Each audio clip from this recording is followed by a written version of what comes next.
Teman-teman sadar nggak, siapa tokoh-tokoh politik yang gencar mendesak DPR untuk segera mengesahkan RUU perampasan aset? Siapa? Ada nggak selain Bapak Jokowi? Ada? Kalau aktivis-aktivis hanya pembela Pak Jokowi yang melakukannya. Sementara BEM pernah nggak melakukan itu? Parpol-parpol ada yang mendesak DPR, yang membahas tentang RUU perampasan aset? Ada? 212 pernah mereka melakukan demo mendesak percepatan penandatanganan RUU perampasan aset ini. Orang-orang di DPR yang jidatnya hitam-hitam itu, staf-staf ahli, pernah dengan kencang berapi-api meminta DPR segera menandatangani RUU perampasan aset. Tokoh-tokoh yang rajin bicara di panggung-panggung suara rakyat itu, pernah nggak dengan nyaring mendesak DPR, menunjuk-nunjuk DPR untuk segera mengesahkan RUU perampasan aset? Kenapa RUU perampasan aset ini tidak segera tantangani? Setolol itukah DPR? Sampai-sampai ada pasal-pasal yang harus dibahas berulang-ulang sampai bertahun-tahun ini tidak ditandatangani. Kenapa tidak ada orang yang melakukan itu? Pembenci Pak Jokowi tidak ada yang tertarik untuk mendesak DPR mengesahkan RUU ini. Kenapa? Karena mereka semua adalah orang-orang bayaran yang disuap untuk diam, tidak bicara tentang RUU perampasan aset. Sementara kita, pendukung Pak Jokowi, yang berani melakukan itu karena kita tidak pernah makan uang seperti itu. Kita bukan orang bayaran Pak Jokowi. Tidak ada satu orang pun yang membayar kita. Kita bicara karena kita berani, karena kita punya data dan fakta. Kita bicara karena kita ingin kebenaran ada di atas segala-galanya. Dari sini kita paham bahwa hanya Pak Jokowi dan Mas Gibran yang peduli tentang RUU perampasan aset koruptor. Mereka berdua yang peduli tentang nasib bangsa. Mereka berdua yang berani melawan para koruptor. Makanya jangan heran jika Pak Jokowi dan Mas Gibran diserang dari kiri, kanan, atas, bawah. Semua menyerang Pak Jokowi dan Mas Gibran. Karena beliau adalah orang-orang yang berbahaya. Pak Jokowi berbahaya, Mas Gibran berbahaya. Pak Jokowi membuat para koruptor itu gigit jari, terdesak, terjepit. Mas Gibran apalagi. Mas Gibran tidak pernah kompromi dengan yang namanya koruptor. Dan mereka berdua adalah orang-orang bersih. Orang-orang yang tidak pernah mengambil gajinya. Gaji mereka justru dibagi-bagikan kepada rakyat. Harusnya kita yang waras, kita yang ingin negara ini bersih daripada koruptor, mendukung Pak Jokowi dan Mas Gibran. Kenapa orang-orang ada yang membenci Pak Jokowi dan Mas Gibran? Ya karena mereka ini terpengaruh oleh berita-berita hoax yang ada di media sosial. Mereka adalah orang-orang awam yang tidak pernah mau mencari tahu kebenaran. Seperti yang saya lakukan selama ini. Kemarin tiba-tiba kita dikagetkan dengan pidato Mas Gibran tentang RUU perampasan aset koruptor. Saya jadi bertanya-tanya ini, ada beberapa hal yang saya pikirkan ketika Mas Gibran berpidato tentang RUU perampasan aset. Yang pertama, ada kemungkinan Mas Gibran merasa resah. Kenapa RUU perampasan aset yang digagas oleh bapaknya tidak juga ditandatangani oleh DPR? Keresahan Mas Gibran ini menjawab keresahan kita, rakyat Indonesia, yang memang menginginkan DPR segera menandatangani RUU perampasan aset koruptor. Sebenarnya ada banyak cara untuk memberantas korupsi. Tapi saat itu Bapak Jokowi menganggap bahwa cara yang paling ampuh adalah memiskinkan koruptor, yaitu dengan membuat kebijakan RUU perampasan aset. Tapi sayangnya wacana Bapak Jokowi tersebut tidak didukung oleh wakil-wakil rakyat, karena wakil-wakil rakyat rata-rata berjiwa korup. Tentu mereka ngeri mensahkan undang-undang yang akan menjerat diri mereka sendiri. Makanya pengesahan RUU ini diperlambat. Orang-orang yang menghambat ditandatanganinya RUU perampasan aset ini memang disetting sedemikian rupa agar RUU ini tidak ditandatangani. Teman-teman harusnya sadar bahwa selama ini pasal-pasal yang digelontorkan oleh wakil-wakil kita diperjualbelikan. Ada pasal-pasal yang menguntungkan oligarki, maka pasal tersebut diperjualbelikan. Sementara ada juga pasal-pasal yang akan merugikan para koruptor, kemudian pasal tersebut dibeli oleh koruptor agar tidak tayang pasalnya. Apalagi ini judulnya RUU perampasan aset. Tentu sangat banyak pasal-pasal yang sudah dibeli oleh para koruptor atau orang-orang yang berkepentingan.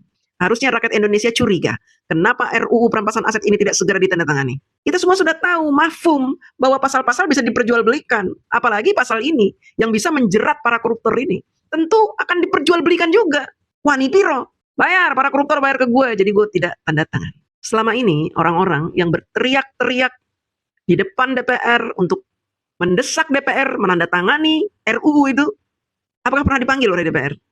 Apakah kita pernah diberi kesempatan untuk audiensi dengan DPR membahas masalah RUU ini? Tidak, karena apa? Rakyat dianggap tidak penting. Mereka sudah duduk di DPR, mereka menganggap mereka adalah dewa.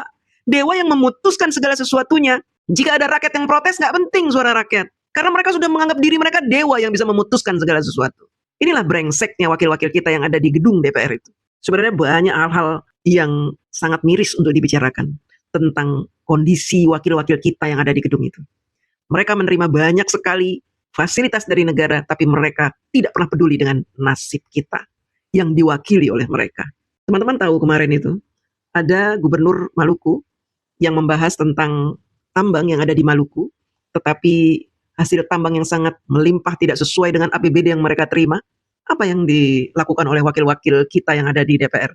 Mereka ada yang tidur, ada yang main HP, ada yang ketawa-ketawa, ada yang ngobrol, ada yang celingak-celinguk.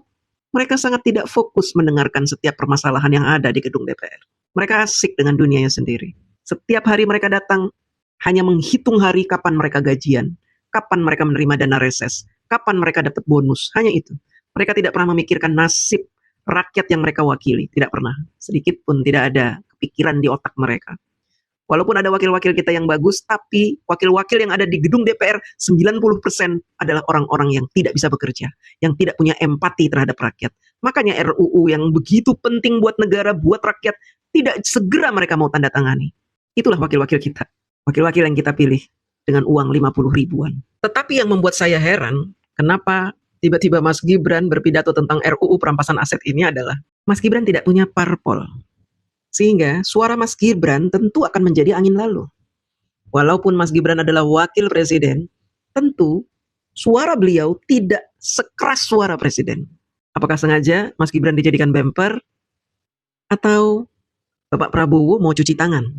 Karena parpolnya ada di DPR juga, yang tentu punya andil untuk mendesak DPR mensahkan RUU perampasan aset koruptor. Bapak Prabowo kan disebut-sebut sebagai orang yang anti korupsi. Dan tiba-tiba Mas Gibran berpidato tentang pengesahan RUU perampasan aset koruptor, mendesak DPR untuk mengesahkan RUU ini. Bapak Prabowo yang diframingkan anti korupsi, tapi mulai rakyat banyak yang tidak percaya setelah beliau mengeluarkan amnesti dan abolisi. Untuk mengembalikan kepercayaan rakyat, beliau memerintahkan Mas Gibran untuk berpidato tentang mendesak penandatanganan RUU perampasan aset.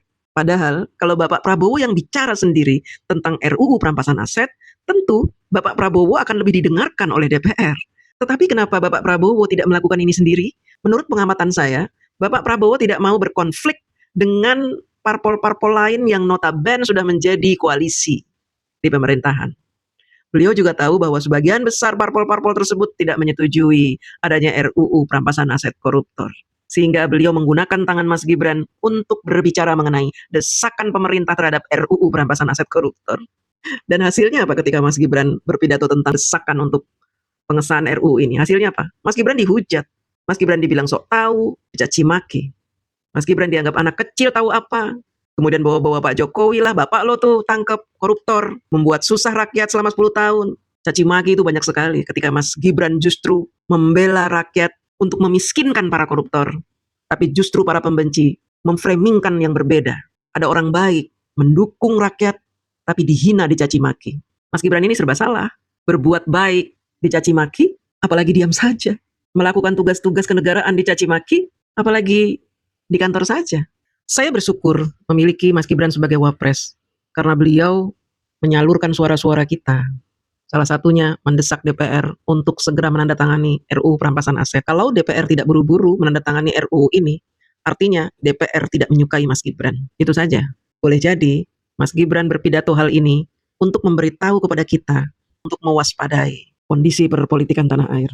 Karena suara Mas Gibran pun tidak didengarkan oleh DPR. Jika DPR tidak mendengarkan Mas Gibran, artinya DPR tidak mendengarkan suara rakyat. Terima kasih.